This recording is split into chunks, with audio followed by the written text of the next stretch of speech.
Mi nombre es María López y a los 32 años, nunca imaginé que mi propia madre me traicionaría de esta forma. Trabajé toda mi vida adulta para ahorrar $120,000, soñando con comprar mi primera casa. Luego, una mañana, me desperté para descubrir que mi cuenta había sido vaciada y mi tarjeta de crédito estaba al límite. Todo porque me negué a pagar la deuda de compras de $50,000 de mi hermana menor Sofía. Lo peor fue encontrar la nota escrita a mano de mi mamá que decía: Sofía merecía mi dinero más que yo. Lo que siguió fue la decisión más difícil de mi vida. Créanme, querrán saber qué pasó cuando la policía apareció en su puerta.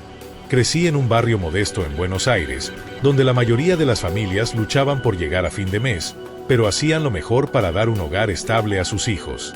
Nuestra familia empezó como lo que parecía una unidad normal con mi mamá, papá y yo viviendo en una pequeña casa de 2 dormitorios con paredes pintadas de azul descolorido y pisos de madera que crujían. Papá trabajaba como mecánico en un taller local mientras mamá se quedaba en casa conmigo. Esos primeros años fueron relativamente tranquilos, aunque el dinero siempre escaseaba. Todo cambió cuando tenía 12 años.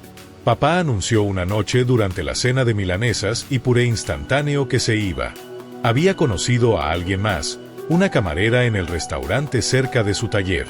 Recuerdo cómo mi madre gritó y tiró platos contra la pared de la cocina mientras él empacaba sus cosas.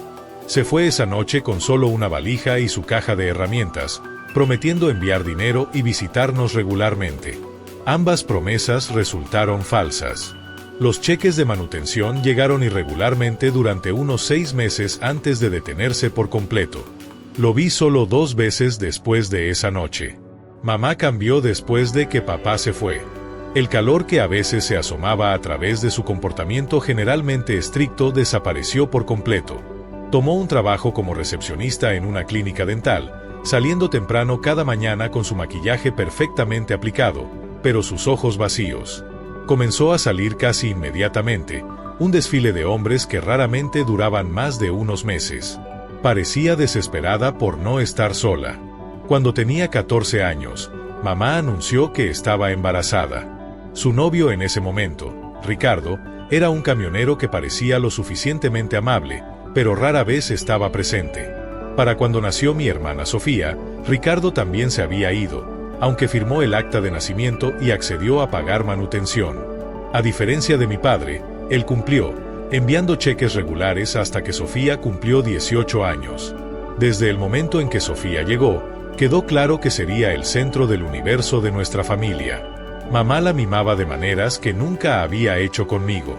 Mientras que se esperaba que yo fuera autosuficiente desde temprana edad, Sofía era consentida y protegida. Mamá la llamaba princesa y le compraba juguetes y ropa nuevos incluso cuando apenas podíamos permitirnos la comida. Aprendí temprano que mi rol era ayudar a cuidar a mi hermana y mantenerme al margen de lo demás. A los 16 años, estaba trabajando después de la escuela en un supermercado local, reponiendo estantes y empaquetando bolsas por el salario mínimo. Mis cheques se destinaban principalmente a comprar mis propios útiles escolares, ropa y ahorrar lo poco que podía para la universidad. Mamá nunca preguntó cómo gastaba mi dinero y yo nunca ofrecí contribuir a los gastos del hogar. Aprendí a ser financieramente independiente por necesidad. La universidad fue una lucha. Tenía calificaciones decentes en la secundaria, pero no lo suficientemente buenas para becas importantes.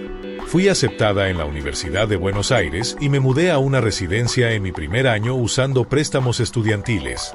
Trabajé 2, a veces 3 trabajos a medio tiempo simultáneamente, lavando platos en la cafetería, dando clases particulares a otros estudiantes y turnos de fin de semana en un bar.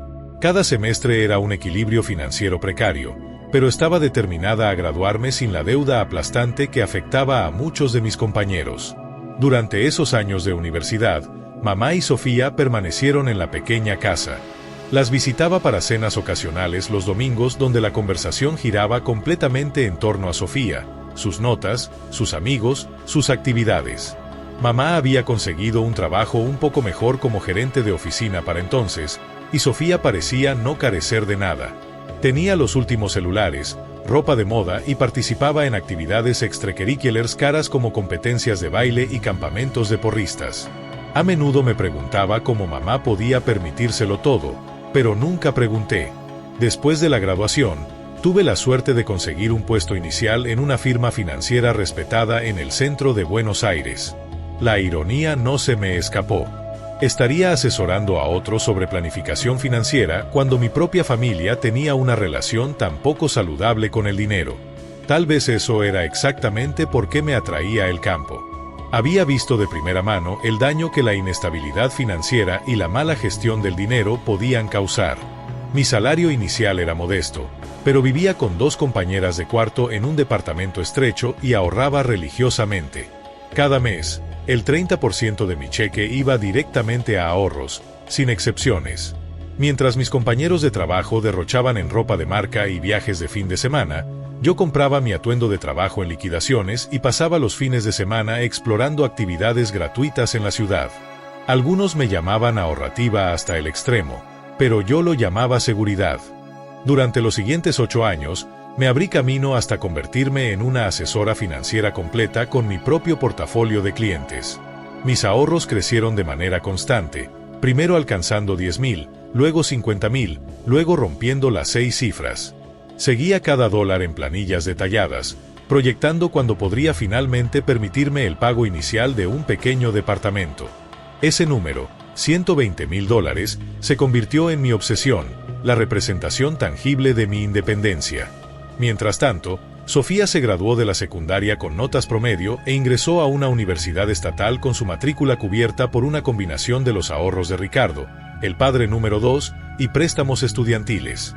Mamá le organizó una fiesta de graduación extravagante que debe haber costado miles, mientras que mi propia graduación universitaria se había marcado con una simple cena en un restaurante de cadena. A pesar del favoritismo obvio y la distancia emocional, mantuve una relación con mi familia. Aún nos reuníamos para las fiestas principales y cenas ocasionales los domingos. Me convertí en la red de seguridad familiar, la que llamaban cuando el auto necesitaba reparaciones inesperadas o cuando llegaba una factura médica. Ayudaba donde podía con pequeñas cantidades, diciéndome que era lo correcto, incluso mientras el resentimiento hervía bajo la superficie. El año pasado, recibí una promoción sustancial en el trabajo. Mi lista de clientes había crecido y mis estrategias de inversión habían demostrado ser exitosas incluso durante las caídas del mercado. Mi jefe me llamó diligente e intuitiva, cualidades que me hacían excelente para ayudar a otros a asegurar sus futuros financieros. La promoción vino con un aumento significativo, acelerando mi cronograma para comprar una casa. A los 31 años, finalmente me acercaba a mi meta. Durante nuestra cena familiar mensual en enero, compartí emocionada mis planes de comenzar a buscar casa en el verano. Mamá asintió distraídamente mientras servía lasaña, luego rápidamente redirigió la conversación a Sofía. Mirando hacia atrás, debería haber reconocido las señales de problemas inminentes. Pero estaba demasiado enfocada en mi hito aproximado para notar las nubes de tormenta que se acumulaban sobre nuestra pequeña familia. 3 años en su educación universitaria, Sofía sorprendió a todos anunciando que abandonaba para perseguir una carrera como influencer en redes sociales. Había estado construyendo un modesto seguimiento en Instagram y TikTok, publicando pruebas de moda y tutoriales de maquillaje. Estaba convencida de que estaba a punto de despegar y conseguir patrocinios importantes que la harían rica y famosa. Mamá, predeciblemente, apoyó esta decisión de todo corazón. Cuando expresé preocupaciones sobre que Sofía terminara su título primero, o al menos tuviera un plan de respaldo, me callaron inmediatamente. Simplemente no entiendes cómo funcionan las cosas hoy en día, dijo mamá, usando el apodo que siempre había odiado. Las redes sociales es donde está el dinero. Sofía tiene un talento real para esto. Sofía se mudó de vuelta a casa con mamá y convirtió el pequeño segundo dormitorio en lo que llamó su estudio de creación de contenido. Gastó cientos de dólares en luces de anillo, fondos y una nueva laptop con software de edición de video. Cuando pregunté cómo financiaba estas compras, mencionó vagamente asociaciones con marcas, aunque nunca la vi promoviendo algo específico. Lo que sí noté, sin embargo, fue su estilo de vida cada vez más lujoso. A pesar de no tener ingresos visibles, Sofía siempre tenía ropa nueva de marcas caras. Se hacía las uñas profesionalmente cada 2 semanas. Hacía viajes frecuentes a Río de Janeiro para lo que llamaba eventos de networking, pero que parecían sospechosamente como juergas de compras y salidas a discotecas según sus publicaciones en redes sociales. La primera vez que Sofía me pidió un préstamo fue unos 6 meses después de abandonar la universidad. Me llamó un martes por la tarde mientras estaba entre reuniones con clientes. «María, necesito un pequeño favor», comenzó con su voz adoptando el tono suplicante que había llegado a reconocer como su forma de pedir algo. «Tengo esta oportunidad increíble de colaborar con otra influencer que tiene como 50,000 seguidores. Pero necesito volar a Miami este fin de semana, y estoy un poco corta de dinero en este momento». «¿Cuánto corta?», pregunté, ya abriendo mi app bancaria. «Solo $500», dijo rápidamente. «Te lo devolveré totalmente el próximo mes cuando entre el dinero de mis patrocinios». Transferí el dinero inmediatamente, sabiendo en mi corazón que nunca lo vería de nuevo, pero diciéndome que era un pequeño precio por ayudar a mi hermana a avanzar en su carrera. La siguiente solicitud llegó solo 3 semanas después. $1,000 para un bolso de diseñador que absolutamente tenía que tener para una reunión con una marca próxima, luego $2,000 para una cámara profesional. Las cantidades aumentaron mientras el tiempo entre solicitudes disminuía. Cada préstamo venía con promesas de reembolso que nunca se materializaron. Después de la 4ª o 5ª solicitud en tantos meses, finalmente establecí un límite. «Sofía, no puedo seguir prestándote dinero», dije firmemente por teléfono. «Tengo mis propios objetivos financieros y estos préstamos se están acumulando». «Wow. Ok, señora asesora financiera», respondió con un tono instantáneamente helado. «Lo siento por pensar que mi propia hermana apoyaría mi carrera. Supongo que eso es demasiado pedir». Me colgó y recibí una llamada de mamá dentro de la hora. «¿Cómo pudiste negarte a ayudar a tu hermana?», exigió. «Está tratando de construir algo y tú ganas más que suficiente dinero para ayudarla». «Mamá, ayudo cuando puedo, pero Sofía me ha pedido prestado casi $5,000 en los últimos meses y no ha devuelto nada». Expliqué, «Tengo mis propios gastos y objetivos de ahorro». «Siempre has sido egoísta, María», dijo mamá. «Tu hermana te ayudaría si la situación fuera al revés». Me mordí la respuesta obvia de que Sofía nunca me había ayudado con nada y terminé la llamada lo más educadamente que pude. Durante varias semanas después, recibí solo respuestas frías a mis textos y llamadas a ambas. Luego vino lo que ahora reconozco como el comienzo del fin, una cena familiar de domingo a principios de primavera. Mamá había preparado un asado con todos los acompañamientos, la comida favorita de Sofía.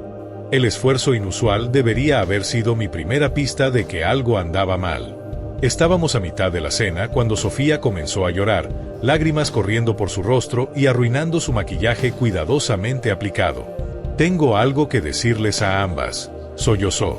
Mamá inmediatamente corrió a su lado, acariciando su cabello y asegurándole que lo que fuera, lo arreglaríamos.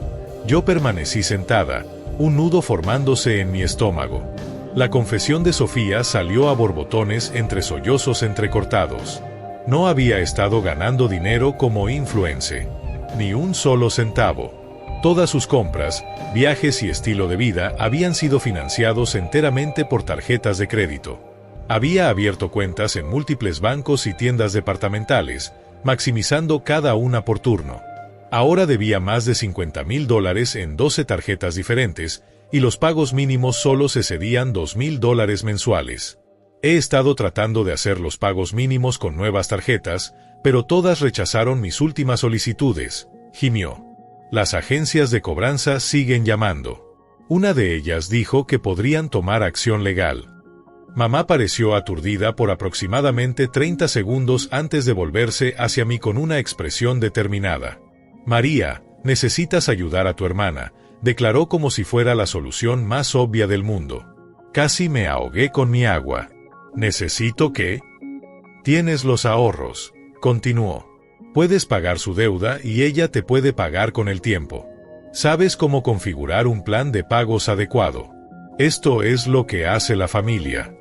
Me senté en silencio atónita tratando de procesar la audacia de esta solicitud.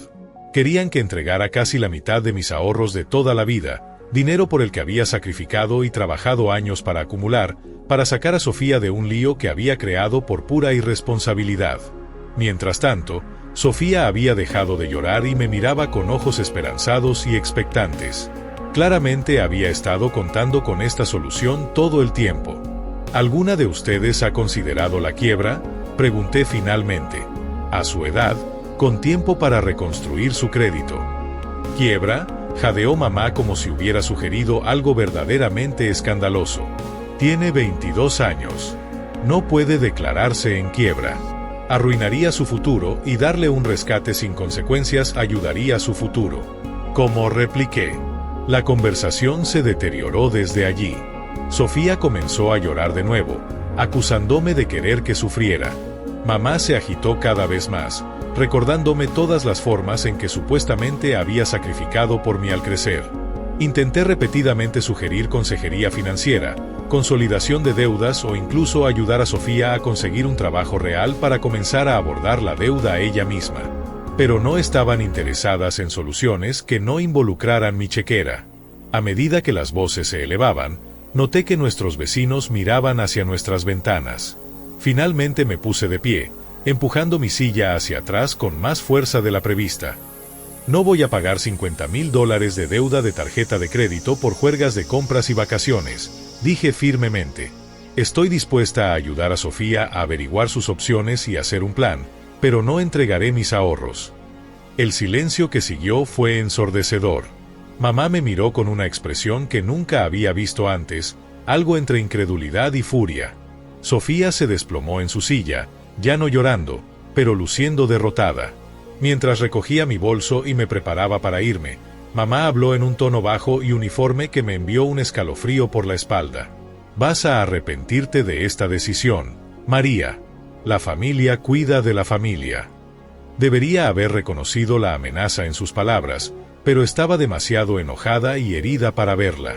Salí por la puerta, sin saber que lo peor estaba por venir. Durante 2 semanas después de esa cena desastrosa, mi teléfono permaneció inquietantemente silencioso. Sin llamadas de mamá exigiendo que reconsiderara. Sin mensajes de voz llorosos de Sofía. El silencio era tanto un alivio como inquietante. En mi familia, el conflicto típicamente significaba argumentos explosivos seguidos de reconciliaciones a regañadientes, no esta guerra fría de no comunicación. Me lancé al trabajo, tomando clientes adicionales y quedándome tarde en la oficina la mayoría de las noches. La distracción era bienvenida, pero la situación familiar persistía en el fondo de mi mente. Me encontré revisando mi teléfono más a menudo de lo usual, medio esperando ver sus nombres en la pantalla. Durante la tercera semana de silencio, recibí una llamada inusual de mi banco. El representante quería verificar si había cambiado recientemente mi dirección postal para estados de cuenta y correspondencia. No he hecho ningún cambio, confirmé. Bueno, recibimos una solicitud para actualizar su dirección la semana pasada, explicó el representante. Dado que no vino a través de nuestro portal en línea seguro, queríamos verificar directamente con usted. Les agradecí su diligencia y pedí que anotaran mi cuenta para monitoreo de seguridad intensificado.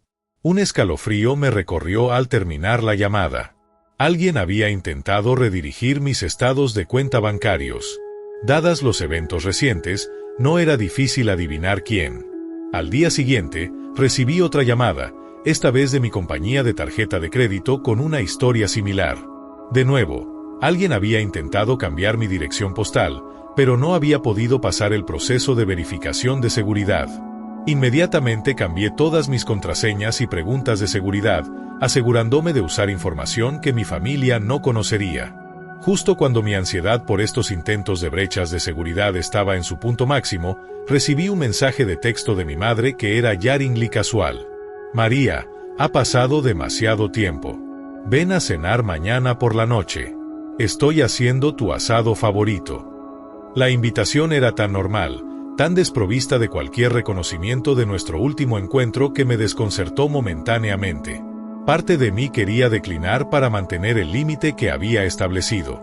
Pero otra parte, la parte que había sido programada desde la infancia para buscar la aprobación de mi madre, me empujó a aceptar. Estaré allí, respondí. ¿Debo traer algo? Solo a ti misma, cariño, vino la respuesta, el término cariñoso activando alarmas. Mamá raramente usaba términos cariñosos conmigo, reservándolos para Sofía. Llegué a la casa la noche siguiente con un sentido de presagio que intenté descartar como paranoia. Mamá me saludó con un cálido abrazo, otra rareza que solo aumentó mi sospecha. La casa olía maravilloso, rica con el aroma de carne cocida a fuego lento y hierbas. Sofía está fuera con amigos esta noche, explicó mamá mientras tomaba mi abrigo. Pensé que sería lindo que solo nosotras dos cenáramos como en los viejos tiempos. No había viejos tiempos de solo nosotras dos cenando. No que pudiera recordar, pero asentí y la seguí a la cocina. La mesa estaba puesta con los platos buenos, los que usualmente se reservaban para la cena de Navidad. Una botella de vino tinto ya estaba abierta y respirando en el mostrador. «Te ves cansada, María», observó mamá mientras me servía una generosa copa. «Te mantienen ocupada». «Han sido unas semanas agitadas», admití, aceptando el vino a pesar de planear conducir a casa más tarde. Una copa estaría bien. La cena fue sorprendentemente agradable. Mamá hizo preguntas sobre mi trabajo, pareciendo genuinamente interesada en mis respuestas por una vez. Compartió chismes sobre vecinos y compañeros de trabajo, haciéndome reír con sus imitaciones perfectas. Ni una vez mencionó a Sofía o el dinero. Se sintió como una cena con la madre que siempre había querido pero nunca había tenido. Mientras servía pastel de manzana casero para el postre, rellenó mi copa de vino a pesar de mi débil protesta. «Una más no hará daño», insistió. «Pareces tan tensa. Necesitas relajarte más». La conversación se desplazó a recuerdos de la infancia, principalmente centrados en los pocos buenos tiempos antes de que papá se fuera. Mamá parecía nostálgica, casi melancólica.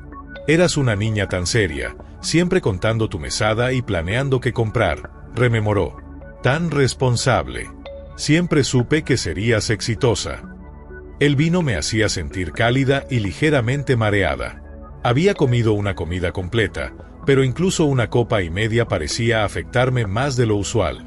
Mamá continuó hablando, su voz volviéndose algo distante mientras luchaba por enfocarme. «Creo que debería irme a casa pronto», dije, mi lengua sintiéndose extrañamente pesada. «Tengo una reunión temprana con un cliente mañana». «Pareces demasiado cansada para conducir», observó mamá, su rostro mostrando preocupación que no llegaba del todo a sus ojos. «¿Por qué no descansas en el sofá un rato primero?» Quise protestar, insistir en que estaba bien, pero la habitación había comenzado a girar suavemente. Permití que me llevara al sofá de la sala, donde me hundí en los cojines agradecida. «Solo descansa un poco», la oí decir mientras mis párpados se volvían imposibles de mantener abiertos. Mi siguiente recuerdo claro fue de despertar desorientada en la luz gris del amanecer temprano, aún en el sofá de mi madre con un afgano echado sobre mí. Mi boca se sentía como algodón, y un dolor de cabeza sordo palpitaba detrás de mis ojos. Me senté lentamente, tratando de reconstruir qué había pasado. ¿Me había quedado dormida a mitad de conversación? No era propio de mí desmayarme después de una copa y media de vino. Alcancé mi teléfono para verificar la hora y lo encontré en mi bolso, que había sido colocado en la mesa de café, 5:15 de la mañana. Había estado inconsciente por casi 10 horas. A medida que la niebla en mi cerebro comenzaba a aclararse, noté algo extraño en mi bolso. No estaba cerrado con cremallera como siempre lo dejaba, sino parcialmente abierto. Con un creciente sentido de temor, lo jalé a mi regazo y miré dentro. Mi billetera estaba allí, pero parecía más gruesa de lo usual. Abriéndola, encontré no solo mis propias tarjetas de crédito, sino varias otras que no reconocía. Todas con el nombre de Sofía. Habían sido metidas detrás de mi identificación. ¿Por qué estarían las tarjetas de Sofía en mi billetera? Me puse de pie demasiado rápido, luchando contra una ola de náuseas y mareos. Algo estaba muy mal. Necesitaba salir de allí inmediatamente, lo más silenciosamente posible. Recogí mis cosas y salí por la puerta principal sin despertar a mi madre. En mi auto, examiné las extrañas tarjetas de crédito más de cerca. Todas estaban al máximo según los límites impresos en la parte trasera. ¿Habían Sofía o mi madre planeado de alguna manera endosarme esta deuda? Conduje a casa en un estado de alarma confusa, mi dolor de cabeza intensificándose con cada kilómetro. Para cuando llegué a mi departamento, una terrible posibilidad se había formado en mi mente. Aunque rezaba por estar equivocada, no había simplemente quedado dormida en la casa de mi madre. La somnolencia inusual, el apagón de 10 horas, mi bolso abierto con las tarjetas de Sofía plantadas dentro solo podía significar una cosa. Mi propia madre me había drogado. Apenas había cruzado la puerta de mi departamento cuando mi teléfono comenzó a vibrar con notificación tras notificación. Mensajes de texto de mi banco sobre actividad inusual. Alertas de mi compañía de tarjeta de crédito sobre cargos que excedían mi límite diario. Confirmaciones por email de grandes retiros. Mis manos temblaban tanto que apenas podía ingresar mi contraseña para acceder a mi app bancaria. En el momento en que cargó el resumen de la cuenta, mis piernas cedieron. Me hundí en el piso de la entrada, aún con mi abrigo mientras los números horrendos se registraban. El saldo de mi cuenta de ahorros, $324. Ayer mismo, había contenido $120,000. Mi cuenta corriente mostraba un saldo negativo de $52 debido a cargos por sobregiro. Frenéticamente, cambié a la app de mi tarjeta de crédito. Mi tarjeta había sido maximizada con avances en efectivo, totalizando $6,400 hasta mi límite de crédito. La transacción más reciente había ocurrido a las 2:14 de la mañana en un cajero automático a solo 3 cuadras de la casa de mi madre. Me sentí físicamente enferma, corriendo al baño justo a tiempo para vomitar. La realización de lo que había pasado me golpeó en olas de horror escalante. Mi madre me había drogado, robado mi tarjeta de débito y de crédito mientras estaba inconsciente y sistemáticamente vaciado cada cuenta que tenía. La pérdida total era staggering. $126,400. 8 años de ahorro disciplinado y planificación cuidadosa desaparecidos en una sola noche. Mis manos temblaban mientras llamaba al departamento de fraude del banco.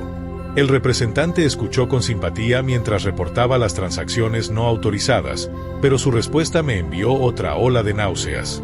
Veo aquí que los retiros se hicieron usando su tarjeta física y PIN correcto, explicó. Y las transacciones ocurrieron en múltiples ubicaciones durante varias horas. Nuestro sistema de seguridad marcó la actividad, pero cuando intentamos llamarla para verificación, alguien respondió y confirmó que las transacciones estaban autorizadas. Mi teléfono había estado en mi bolso junto a mí mientras estaba drogada e inconsciente. Mi madre o Sofía debieron haber respondido cuando el banco llamó. Necesito reportar esto como fraude, insistí luchando por mantener mi voz estable. Estaba incapacitada. Alguien tomó mis tarjetas sin permiso. El representante tomó mi información y prometió una investigación, pero podía oír el escepticismo en su voz. Sin evidencia, sería mi palabra contra los registros de transacciones. Mi siguiente llamada fue a la compañía de tarjeta de crédito, donde recibí una respuesta similar. Acordaron congelar la cuenta e investigar, pero me advirtieron que resolver reclamos de fraude podía tomar semanas o meses. A medida que el shock inicial comenzaba a desvanecerse, una ira fría y enfocada tomó su lugar. Necesitaba evidencia. Me duché rápidamente, cambiándome de la ropa que había usado para la cena, y conduje de vuelta a la casa de mi madre. Eran justo pasadas las 8 de la mañana, y sabía por años de experiencia que no estaría despierta aún. Siempre había sido una dormilona, raramente emergiendo de su dormitorio antes de las 10 en días que no trabajaba. Aún tenía una llave de la casa de mis años adolescentes. La había guardado para emergencias, nunca imaginando que la emergencia sería creada por mi madre. Entré silenciosamente, escuchando cualquier sonido de movimiento. La casa estaba en silencio. Me moví metódicamente a través de la sala y la cocina, buscando mis tarjetas o cualquier evidencia de lo que se había hecho. En el cajón de basura de la cocina, encontré recibos de múltiples cajeros automáticos mostrando retiros en secuencias NIT de $2,000 cada uno, el máximo diario. Mi madre había estado ocupada mientras yacía drogada en su sofá, conduciendo de cajero a cajero para extraer tanto efectivo como posible. Animada, me deslicé hacia el dormitorio de mi madre. La puerta estaba ligeramente entreabierta y podía oír su ronquido suave dentro. Pasé de largo al baño, donde busqué en el gabinete de medicamentos. Detrás de una botella de aspirina, encontré una botella de prescripción con el nombre de mi madre. El medicamento era un fuerte auxiliar para dormir, uno que reconocía de mis propios episodios ocasionales de insomnio. La fecha en la botella mostraba que había sido rellenada solo 2 días antes de nuestra cena. En el bote de basura, parcialmente oculto por pañuelos, descubrí una botella vacía de vino idéntica a la que habíamos bebido con la cena. Mi sospecha se solidificó en certeza. Había drogado mi vino, esperado a que me desmayara, luego tomado mis tarjetas y pasado la noche vaciando mis cuentas. Regresé a la cocina, volviéndome menos cautelosa a medida que mi ira montaba. En el escritorio de mi madre, debajo de una pila de facturas sin pagar, encontré mi tarjeta de débito. En el cajón adyacente estaba mi tarjeta de crédito, junto con una nota escrita a mano en el familiar garabato de mi madre. Sofía lo necesitaba más que tú. Lo entenderás algún día. Tomé fotos de todo con mi teléfono, las tarjetas, la nota, los recibos, la botella de prescripción. Mientras fotografiaba el último recibo, oí un piso crujir detrás de mí. ¿Qué estás haciendo? Mi madre estaba en la puerta, su cabello desaliñado por el sueño, sus ojos entrecerrándose mientras absorbía la escena. Sé lo que hiciste, dije, mi voz mortalmente calmada, a pesar de la rabia hirviendo dentro de mí. Me drogaste y robaste mi dinero. No lo negó. Ni siquiera se inmutó. En cambio, cruzó los brazos y levantó la barbilla desafiante. Hice lo que era necesario para esta familia, declaró. Sofía necesita ese dinero para arreglar su situación. Estaba siendo egoísta. Egoísta. La palabra me golpeó como un golpe físico. ¿Crees que soy egoísta por no querer regalar mis ahorros de toda la vida? ¿Tienes idea de lo duro que trabajé por ese dinero? No seas tan dramática, María, suspiró mi madre como si estuviéramos discutiendo un suéter prestado en lugar de más de $100,000. Es solo dinero. Puedes ahorrar más. Sofía lo necesita ahora. ¿Dónde está? Exigí. ¿Dónde está mi dinero? Se ha ido, respondió mamá rotundamente. Lo transferí a varias cuentas para pagar las deudas de Sofía. Parte de ello lo necesitaba para un nuevo comienzo. ¿Un nuevo comienzo?, repetí incrédula. Con mi dinero, somos familia, insistió, como si eso explicara y excusara todo. Las familias comparten recursos. Siempre has tenido más de tu parte justa de todo. La absurdidad de esta declaración me dejó momentáneamente sin habla. Había pagado mi propia universidad. Había trabajado múltiples trabajos desde los 16 años. Había construido mis ahorros dólar a dólar a través de años de sacrificio. Y mi madre actuaba como si yo hubiera sido la privilegiada. ¿Dónde está Sofía?, pregunté finalmente. Está quedándose con una amiga, respondió mamá. Necesitaba espacio de todo este estrés. Entonces sabe lo que hiciste. Sabe que la estamos ayudando, dijo mamá evasivamente. Saqué mi teléfono y lo levanté mostrándole las fotos que había tomado. Lo que hiciste no fue ayudar, dije fríamente. Fue robo y drogarme fue asalto. Estos son crímenes graves, mamá.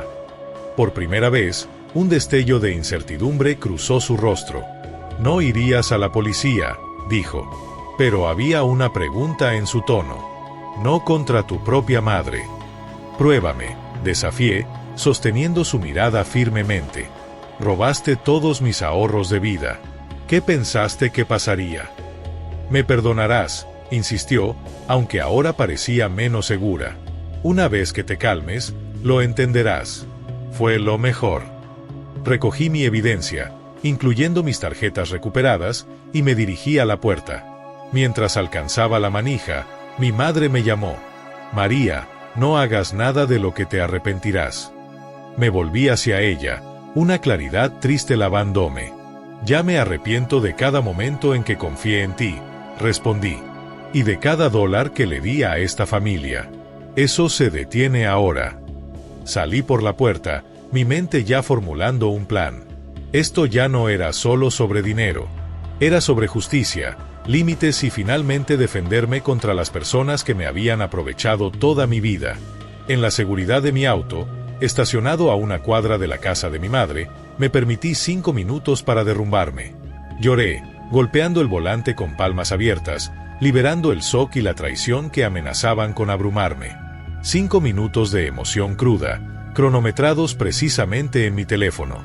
Luego tomé 3 respiraciones profundas, me sequé la cara y cambié a modo de acción. Mi primera parada fue la comisaría. Dudé en el estacionamiento, el peso de lo que estaba a punto de hacer pesando pesado en mi pecho. ¿Realmente iba a presentar cargos contra mi propia madre? El recuerdo de su rostro impenitente y las cuentas vacías endureció mi resolución. Sí, lo iba a hacer. La oficial de escritorio, una mujer de unos 50 años con ojos amables y un comportamiento sin tonterías, escuchó pacientemente mientras explicaba la situación.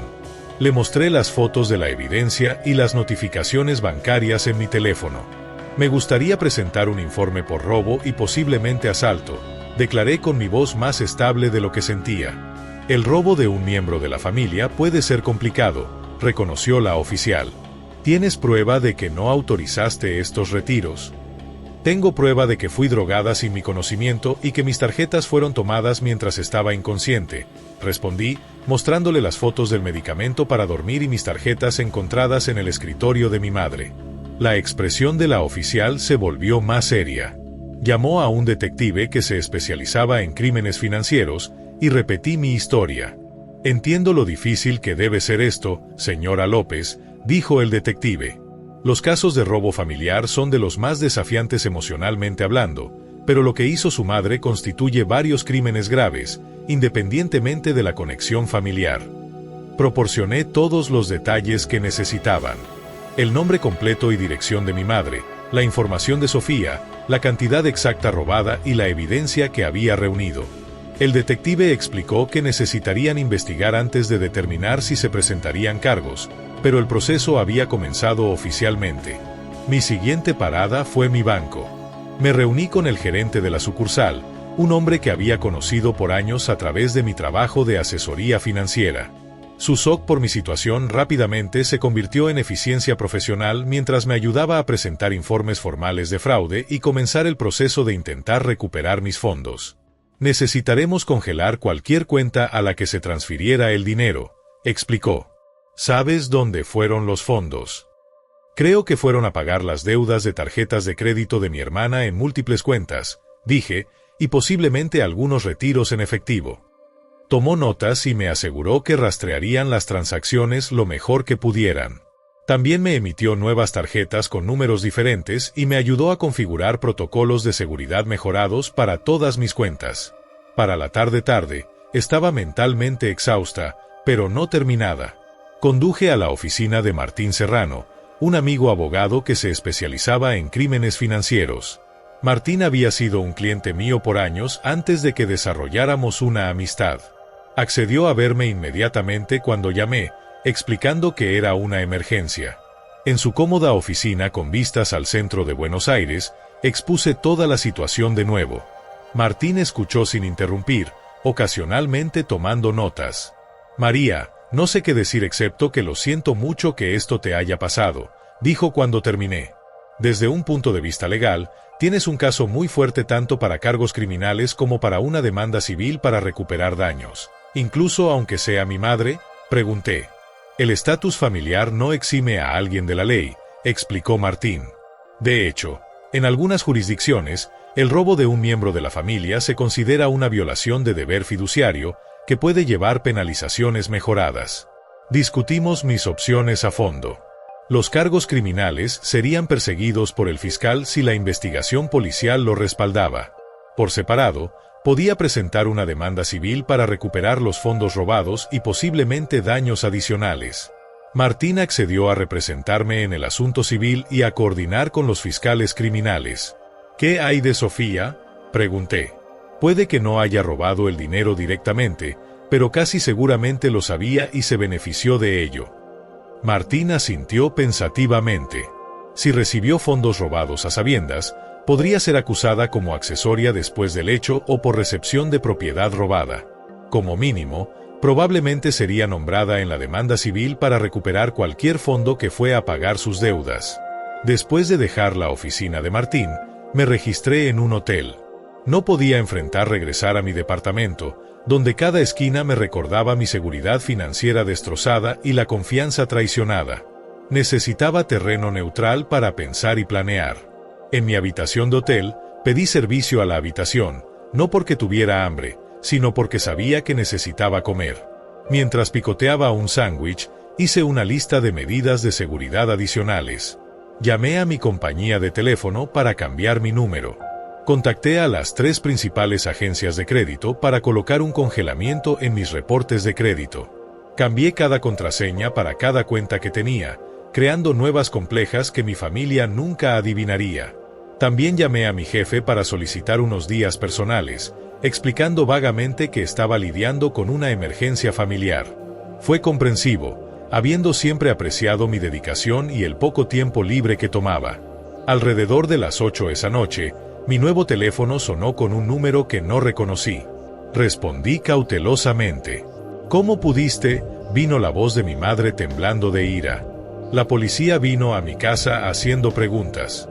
Dijeron que presentaste un informe acusándome de robo. Lo hice, confirmé con mi voz estable. Porque me robaste. Soy tu madre, casi gritó. No envías a la policía tras tu madre. Me drogaste y robaste los ahorros de mi vida, respondí uniformemente. ¿Qué esperabas que hiciera? Esperaba que fueras una hija decente y ayudaras a tu familia. La furia en su voz era palpable. Ahora me has humillado frente a todo el barrio. La señora García de al lado vio el auto de la policía.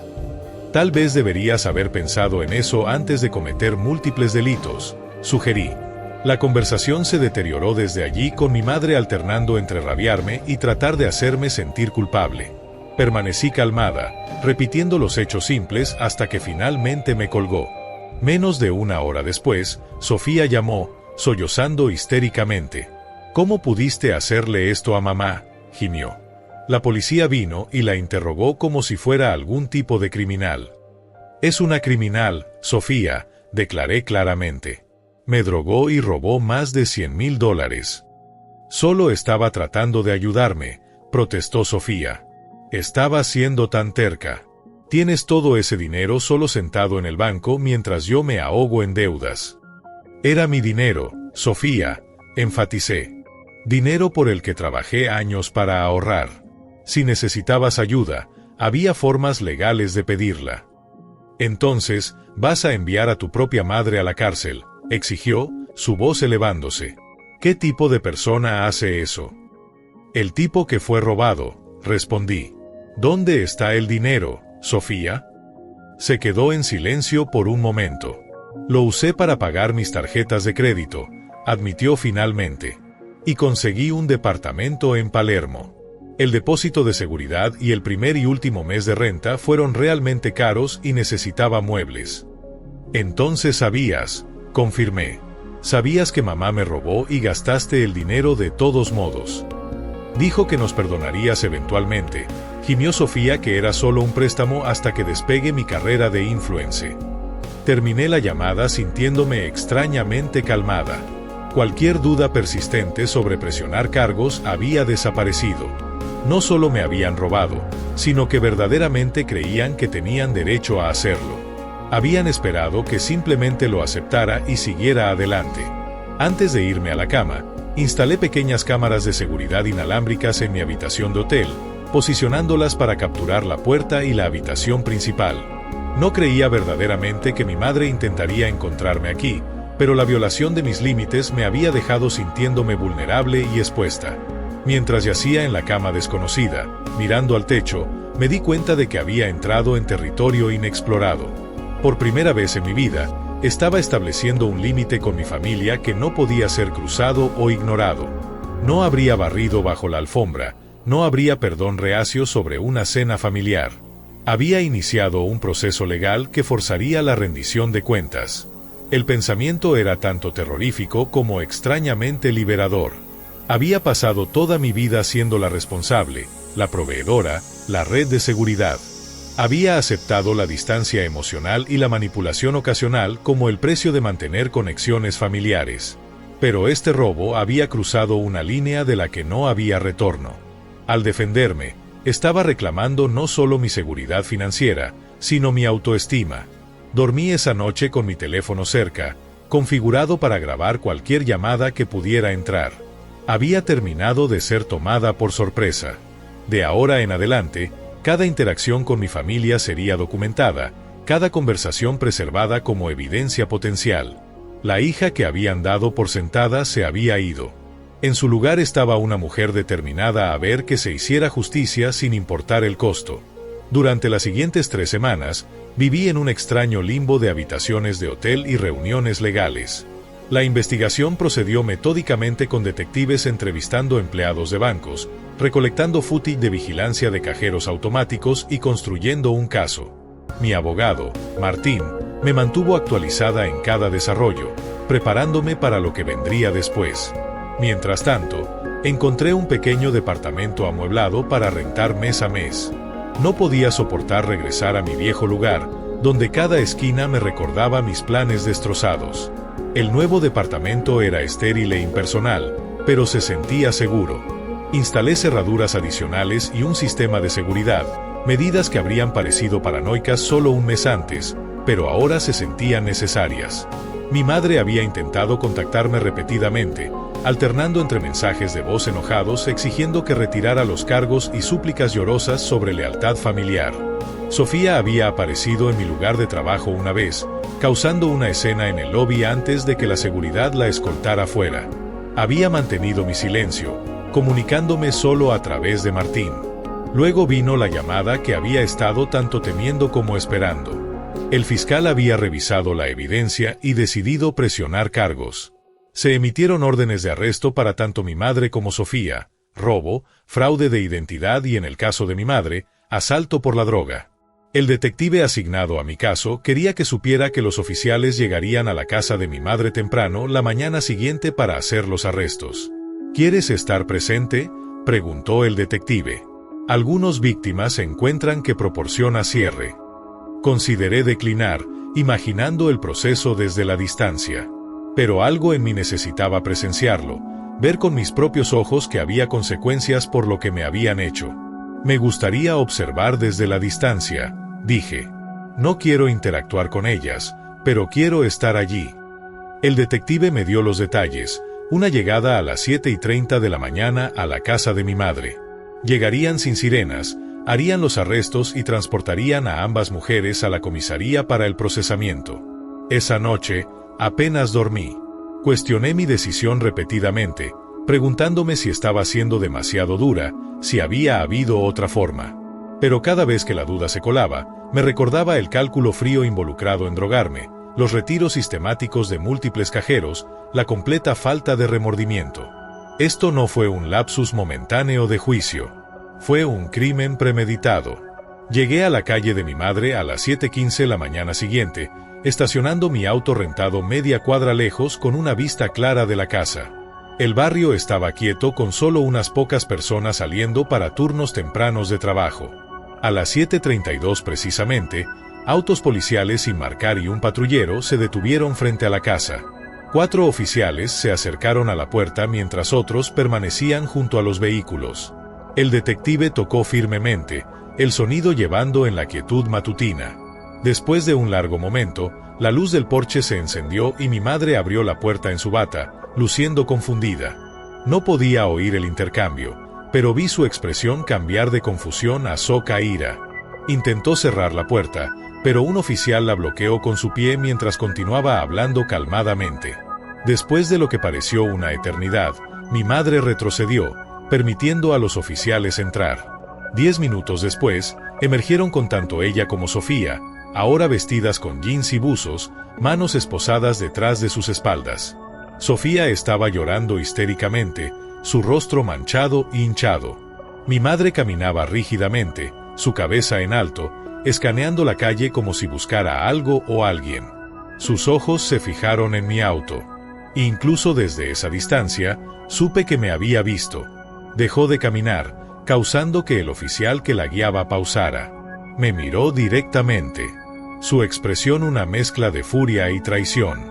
Luego gritó algo que no pude oír antes de ser firmemente conducida al patrullero esperando. Varios vecinos habían salido a sus porches o miraban desde ventanas. La naturaleza pública del arresto aseguraría que todos en el barrio supieran qué había pasado. No habría ocultamiento detrás de explicaciones vagas o mentiras. Mientras el patrullero se alejaba, me senté en mi auto esperando alguna respuesta emocional, culpa, satisfacción, grief. En cambio, me sentí extrañamente vacía, como si viera una escena de la vida de alguien más. Encendí mi auto y conduje a la cafetería donde había arreglado reunirme con Martín antes de dirigirme a la comisaría. El proceso de procesamiento fue largo. Martín y yo esperamos en una sala de entrevistas en la comisaría donde el detective nos actualizaba periódicamente.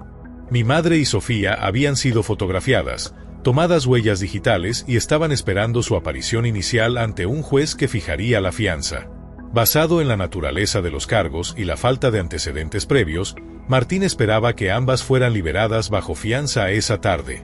Probablemente se les asignará un defensor público, pero podrían contratar un abogado privado, explicó Martín. De cualquier manera, esto es solo el comienzo del proceso. Los casos criminales a menudo toman meses en resolverse, a veces más si van a juicio. ¿Cuáles son las probabilidades de eso?, pregunté de un juicio. Honestamente, Martín miró pensativo. Dada la evidencia, un acuerdo de culpabilidad es más probable. El fiscal probablemente ofrecerá cargos reducidos a cambio de acuerdos de culpabilidad, pero depende en parte de sus abogados y en parte de su voluntad de admitir culpa. Alrededor del mediodía, recibimos noticia de que ambas mujeres habían aparecido ante el juez. La fianza había sido fijada en $25,000 para mi madre y $15,000 para Sofía. Ninguna había podido pagar la fianza inmediatamente, así que permanecerían en custodia hasta que el dinero pudiera ser arreglado. ¿Tienen a alguien que pueda sacarlas bajo fianza?, me preguntó el detective. Negué con la cabeza. No que yo sepa. Mi madre tiene una hermana en Córdoba, pero no han hablado en años. Los amigos de Sofía son principalmente otros influencers luchando. No tienen ese tipo de dinero. Para la tarde, supimos que mi madre había logrado contactar a su hermana distanciada, quien había accedido a pagar la fianza por ambas. Serían liberadas por la noche con fechas de corte fijadas para el mes siguiente. Mientras me preparaba para dejar la comisaría, el detective que había supervisado el arresto se acercó a mí. Señora López, quería decir que has manejado esta situación difícil con una compostura notable, dijo. Muchas víctimas de crímenes financieros familiares terminan retirando cargos debido a presión o culpa. Tu voluntad de seguir adelante ha hecho posible nuestro trabajo. Sus palabras me tocaron más profundamente de lo que esperaba. En mi familia, nunca había recibido validación por defenderme. Tener a un profesional reconocer la dificultad de lo que estaba haciendo se sintió sorprendentemente sanador. Al día siguiente, recibí un gran sobre en mi departamento temporal. Contenía una copia de los cargos formales presentados contra mi madre y hermana, junto con una orden de no contacto prohibiéndoles intentar comunicarse conmigo fuera de canales legales. Martín había arreglado esta protección sin que yo lo pidiera, entendiendo instintivamente que necesitaría un amortiguador contra su manipulación emocional. En las semanas que siguieron, el proceso legal avanzó de manera metódica. Mi banco había logrado congelar algunas de las nuevas cuentas de Sofía, recuperando cerca de $30,000 de mi dinero. Otros $20,000 se encontraron en la cuenta personal de mi madre intactos. Los restantes $76,000 habían sido usados para pagar las tarjetas de crédito de Sofía y para compras en efectivo de muebles y electrónicos para su nuevo departamento, la mayoría de los cuales estaban siendo recuperados por la policía como evidencia. Mientras tanto, la noticia de lo que había pasado se extendió por nuestra familia extendida. Mi madre aparentemente había estado llamando a parientes con su versión de los eventos, retratándose como una madre preocupada que solo había prestado dinero de su hija ingrata para ayudar a su hija menor. Algunos parientes le creyeron, llamándome para expresar su shock de que enviaría a mi propia madre a la cárcel por dinero. Otros que habían presenciado la manipulación de mi madre a lo largo de los años se acercaron con apoyo. Mi padre, con quien no había hablado en más de 15 años, De alguna manera consiguió mi nuevo número y llamó una noche. «María, soy tu papá», dijo cuando respondí, su voz tanto familiar como extraña. «Oí sobre lo que pasó con tu mamá y el dinero». Esperé, esperando que intentara convencerme de retirar los cargos como otros habían hecho. «Solo quería decir que lo siento», continuó, sorprendiéndome. «Sé que no estuve allí para ti creciendo y tal vez si lo hubiera estado las cosas habrían sido diferentes. Lo que hizo tu mamá estuvo mal y tienes todo el derecho de presionar cargos». Su apoyo inesperado trajo lágrimas a mis ojos. «Gracias por decir eso. Logré. Significa mucho». Tuvimos una conversación incómoda pero sanadora poniéndonos al día en años de separación.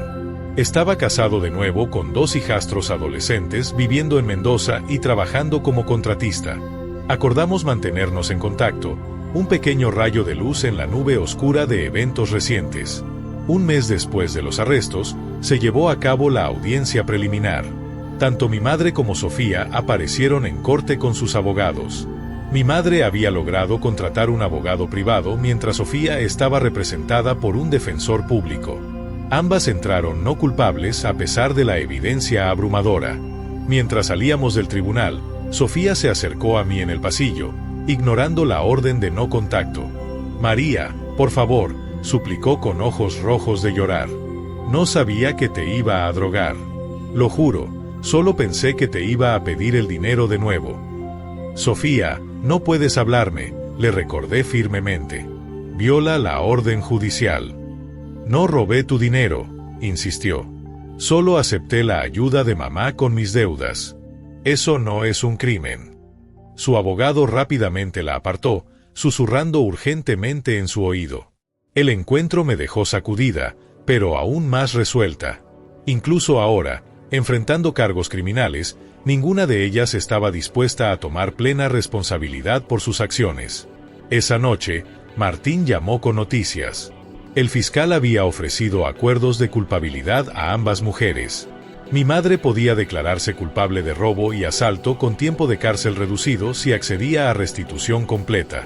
Sofía podía declararse culpable de recibir propiedad robada con libertad condicional si devolvía todos los activos recuperables y accedía a un plan de reembolso para el resto. «La pelota está en su cancha ahora», explicó Martín. «Tienen una semana para aceptar los acuerdos o proceder hacia juicio». 3 días después, el abogado de Sofía contactó a Martín. Estaba dispuesta a aceptar el acuerdo de culpabilidad, admitiendo su rol y accediendo a devolver todo comprado con el dinero robado. Mi madre, sin embargo, se mantenía firme insistiendo en que no había hecho nada malo. El contraste entre sus respuestas no me sorprendió. Sofía, por todos sus defectos, era joven y asustada por la realidad del tiempo potencial en cárcel. Mi madre tenía una vida de justificar sus acciones y creerse por encima de las consecuencias. En el último día para aceptar el acuerdo de culpabilidad, mi madre finalmente cedió. Su abogado informó al fiscal que aceptaría los términos declarándose culpable de cargos reducidos a cambio de una sentencia de 6 meses en la cárcel del condado, 3 años de libertad condicional y restitución completa de todos los fondos no recuperados. La audiencia de sentencia se fijó para la semana siguiente. Me permitirían hacer una declaración de impacto de la víctima si elegía hacerlo. Martín me aconsejó preparar una, explicando que podía ser catártico y se convertiría en parte del registro oficial. Pasé días redactando y re-redactando mi declaración, tratando de encontrar las palabras para expresar cuán profundamente su traición me había afectado. Al final, escribí desde el corazón sobre confianza, familia y el largo camino para reconstruir lo que había sido destrozado, no solo mis finanzas, sino mi sentido de seguridad y pertenencia. Cuando llegó el día, me paré en la sala del tribunal enfrentando directamente a mi madre y hermana por primera vez desde sus arrestos. Hablé clara y calmadamente, mi voz estable a pesar de la emoción detrás de mis palabras. El dinero que me fue quitado representaba años de duro trabajo y sacrificio, dije. Pero lo que duele más profundamente es saber que las personas que deberían haberme protegido y apoyado en cambio me vieron solo como un recurso para explotar. Ninguna cantidad de restitución puede reparar la confianza rota. Sin embargo, creo en la rendición de cuentas y espero que estas consecuencias lleven a una reflexión genuina y cambio. Mientras regresaba a mi asiento, Capté la mirada de mi madre. Por primera vez desde que comenzó esta ordalía, no lucía enojada o desafiante, sino triste. Fue un pequeño vistazo de algo que raramente había visto de ella, emoción genuina sin manipulación detrás. El juez la sentenció según los acuerdos de culpabilidad. Mi madre comenzaría a servir su término en cárcel inmediatamente. Sofía estaría en libertad condicional por 2 años con consejería financiera obligatoria y servicio comunitario. Ambas serían responsables de pagos de restitución hasta que la cantidad completa fuera reembolsada. Mientras eran conducidas fuera de la sala del tribunal, Sofía se volvió y articuló "lo siento". Mi madre mantuvo sus ojos al frente, su postura rígida. Las puertas se cerraron detrás de ellas, y un capítulo de mi vida se cerró con ello. Fuera del tribunal, reporteros de canales de noticias locales esperaban, habiendo captado la naturaleza inusual del caso. Decliné comentar, dejando que Martín hiciera una breve declaración sobre la importancia de tratar los crímenes financieros seriamente, independientemente de conexiones familiares. Caminé a mi auto sola, sintiéndome más ligera de lo que había estado en meses. El proceso legal no había sido fácil, y el peaje emocional había sido inmenso. Pero por quizás la primera vez en mi vida, había estado firmemente por mí misma, rechazando ser manipulada o aprovechada. El costo había sido alto, perdiendo a mi familia como la había conocido. Pero la claridad y autoestima que había ganado eran invaluables. 6 meses pasaron en un borrón de reconstrucción. Me mudé a un nuevo departamento en una parte diferente de la ciudad, en algún lugar donde mi madre y Sofía no me encontrarían fácilmente cuando las restricciones legales eventualmente terminaran. Mi banco había logrado recuperar cerca de la mitad de mis ahorros robados a través de congelamiento de cuentas y la venta de ítems comprados con el dinero robado. Los pagos de restitución ordenados por la corte eventualmente restaurarían el resto, aunque sabía que tomaría años. Mi madre sirvió su sentencia de 6 meses sin buscar liberación temprana. Según su oficial de libertad condicional, quien me mantenía actualizada en el caso, había sido una reclusa modelo, participando en consejería y programas de trabajo. Sofía había cumplido con todos los términos de su libertad condicional, asistiendo a clases semanales de manejo financiero y manteniendo empleo estable en una tienda minorista local. Sus sueños de influencer habían sido dejados de lado, al menos temporalmente. La parte profesional de mi vida se había estabilizado más rápidamente que la personal. Mi jefe había sido sorprendentemente comprensivo cuando finalmente expliqué la situación completa, incluso ofreciéndome un avance en mi bono de fin de año para ayudar con gastos inmediatos. Mis clientes permanecieron leales, y me lancé al trabajo con enfoque renovado, encontrando consuelo en ayudar a otros a asegurar sus futuros financieros cuando el mío había sido tan dramáticamente descarrilado. La terapia se convirtió en una constante semanal, un espacio seguro para procesar las emociones complicadas de la traición familiar. Mi terapeuta, la doctora Linares, se especializaba en trauma familiar y me ayudó a reconocer patrones que nunca había visto antes. Cómo había sido asignada como la proveedora familiar desde temprana edad. Cómo mis logros habían sido simultáneamente explotados y minimizados. Cómo mis límites habían sido consistentemente violados a lo largo de mi vida. Familia no significa acceso ilimitado a ti o tus recursos, me recordó la doctora Linares durante una sesión particularmente difícil. Las familias saludables respetan límites. Celebran los éxitos de los demás sin celos o entitlement. Esas palabras resonaron profundamente. Siempre había asumido que el problema era yo, que era de alguna manera deficiente como hija y hermana por querer reconocimiento y autonomía. Reconocer que la disfunción yacía en el sistema familiar, no en mi deseo natural de respeto, fue un cambio profundo. Mi cumpleaños número 33 vino y se fue tranquilamente. En lugar de forzarme a soportar una cena familiar incómoda como había hecho cada año previamente, celebré con un pequeño grupo de amigos en un restaurante frente al río. Estas eran personas que me valoraban por mí misma, no por lo que podía proporcionarles. El contraste era striking y sanador. Un punto brillante e inesperado durante este periodo fue mi reconexión con mi padre. Nuestras llamadas tentativas habían evolucionado a chats de video regulares. Había volado a Buenos Aires para visitarme 3 meses después de la sentencia, y pasamos un fin de semana conociéndonos como adultos. No era perfecto, y nuestra relación tenía mucho terreno perdido para recuperar. Pero su simple reconocimiento de fallas pasadas y apoyo actual proporcionó un template para cómo podrían ser las conexiones familiares saludables. Recuerdo viéndolo abordar su vuelo de regreso. Este hombre que había sido en gran parte un extraño por la mayoría de mi vida y sintiendo una mezcla confusa de tristeza y esperanza. La reconstrucción era posible, pero requería reconocimiento honesto del daño y esfuerzo genuino para cambiar, no solo disculpas vacías o demandas de perdón. El día más difícil vino cuando mi madre fue liberada de la cárcel. Su oficial de libertad condicional llamó para informarme, asegurándome que la orden de no contacto permanecía en efecto y que había asegurado vivienda con su hermana en Córdoba. A pesar de estas asurances, me encontré saltando a sombras por semanas, medio esperando encontrarla esperando fuera de mi oficina o nuevo departamento.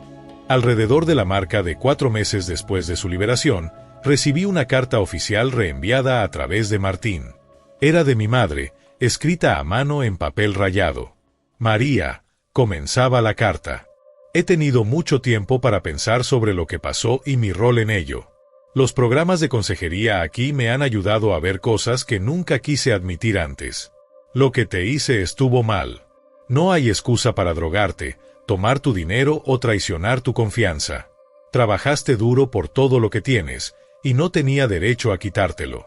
Siempre he estado celosa de tu independencia y éxito. En lugar de estar orgullosa de la mujer notable en que te convertiste en gran parte sin mi ayuda, te resentí por no necesitarme.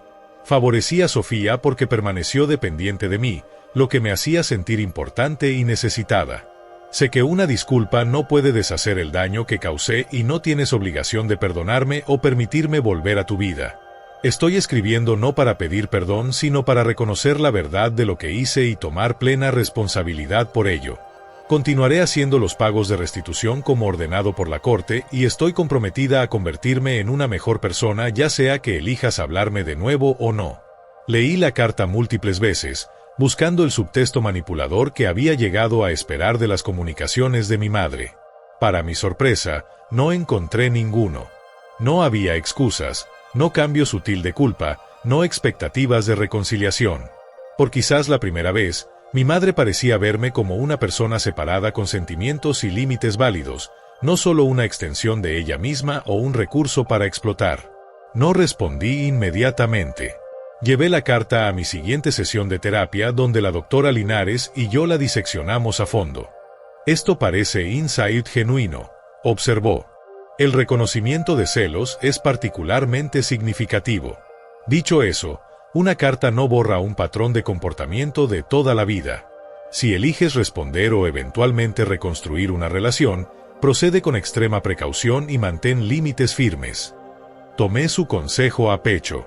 2 semanas después, envié una breve respuesta neutral a través de Martín reconociendo la recepción de su carta y expresando aprecio por sus insights, pero sin promesas sobre contacto futuro. Sofía se acercó después, también a través de canales legales apropiados. Su carta era menos insightful, pero igualmente remorseful. Admitió saber sobre el robo tan pronto como pasó y usar el dinero a pesar de sospechar su fuente. Describió su vergüenza al enfrentar compañeros de trabajo y amigos después de su arresto y la experiencia humillante de trabajar en retail después de años pretendiendo ser una influencer al borde del éxito. Siempre te admiré, escribió, aunque nunca lo mostré. Parecías tan confiada y organizada. Estaba celosa y quería lo que tenía sin hacer el trabajo que hiciste para conseguirlo. Lo siento tanto por el dolor que te causé. Mi respuesta a ella fue similar, reconocimiento cauteloso de su disculpa sin promesas. A medida que se acercaba la marca de 1 año del robo, me encontré en un lugar que nunca esperé. Financieramente, me estaba recuperando con cerca del 70% de mis ahorros restaurados a través de esfuerzos de recuperación y pagos de restitución. Había ajustado mi cronograma de compra de casa, pero no lo abandoné enteramente. Mi nueva meta estaba a 2 años de distancia, y esta vez había tomado medidas de seguridad adicionales para proteger mis activos. Emocionalmente, la sanación era más compleja, pero igualmente real. La traición me había forzado a confrontar verdades dolorosas sobre las dinámicas familiares y mi propia tendencia a aceptar maltrato como normal. A través de terapia y el apoyo de amigos genuinos, estaba aprendiendo a valorarme en maneras que mi familia nunca había hecho. Había comenzado a comunicarme cautelosamente con Sofía a través de email, manteniendo límites claros, pero dejando la puerta abierta a una relación potencialmente más saludable en el futuro. Nuestros intercambios eran tentativos, pero más honestos que cualquier conversación que hubiéramos tenido creciendo. Aún estaba encontrando su camino, pero la experiencia humillante parecía haber iniciado una maduración genuina. Con mi madre, permanecí más distante, aunque había accedido a recibir actualizaciones sobre su progreso a través de su consejero. Había mantenido la sobriedad desde su liberación, trabajando a tiempo parcial en una biblioteca local y continuando asistiendo a sesiones de terapia semanales. Estos eran pasos positivos, pero la brecha de confianza había sido demasiado profunda para que considerara contacto directo. Sin embargo, el resultado más inesperado de este capítulo doloroso fue mi creciente sentido de libertad. Por años había cargado el peso de ser la responsable, la red de seguridad familiar, la que sacrificaría sus propias necesidades por otros. Ese peso había sido levantado no de la manera que habría elegido, pero permanentemente no obstante. Había construido una familia elegida de amigos que celebraban mis éxitos sin sentirse amenazados por ellos, que respetaban mis límites sin ofenderse, que daban tanto como recibían en nuestras relaciones. Me había reconectado con mi padre y estaba explorando cautelosamente que podría ser una relación adulta con él. Estaba saliendo de nuevo, más selectivamente y con expectativas más claras sobre respeto mutuo y apoyo. Lo más importante, había aprendido a confiar en mí misma, mis instintos, mi juicio, mi derecho a proteger lo que había trabajado. La niña pequeña que había sido enseñada que sus necesidades venían al final había crecido en una mujer que conocía su valor y no se disculparía por reclamarlo. Mientras me sentaba en el balcón de mi nuevo departamento en una noche primaveral suave, viendo el atardecer pintar el horizonte de Buenos Aires en dorado rosado, reflexioné sobre el viaje doloroso del año pasado. La traición había sido devastadora, la batalla legal agotadora, la ruptura familiar desgarradora.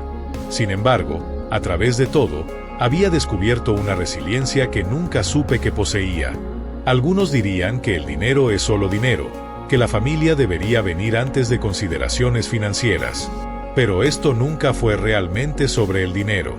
Era sobre respeto, límites y el derecho fundamental a determinar cómo se usarían mis propios recursos. Era sobre rechazar ser manipulada y explotada por las personas que deberían haberme apoyado más. No sé qué depara el futuro para mi relación con mi madre y hermana. El cambio genuino es posible, pero raro, y la confianza una vez destrozada es difícil de reconstruir. Lo que sí sé es que nunca más permitiré que me aprovechen en nombre de la obligación familiar. La verdadera familia, ya sea biológica o elegida, te construye en lugar de derribarte. Celebra tu éxito en lugar de resentirlo. Respeta tus límites en lugar de violarlos. Si hay un mensaje que podría compartir con otros que se encuentren atrapados en dinámicas familiares disfuncionales, sería este. Eres digno de respeto. Tus logros son tuyos. Tus límites merecen ser honrados. Y a veces la cosa más amorosa que puedes hacer por ti mismo y tu familia es mantenerte firme en esa verdad incluso cuando duele. ¿Alguna vez has tenido que tomar una decisión difícil para protegerte de alguien que amabas? Me encantaría oír tus historias. Si esta historia resonó contigo, por favor dale like, suscríbete y compártela con alguien que podría necesitar oír que no estás solo. Recuerda, construir una vida de dignidad y respeto comienza con creer que mereces exactamente eso. Gracias por escuchar mi historia y te deseo fuerza en tu propio viaje de autodescubrimiento y sanación.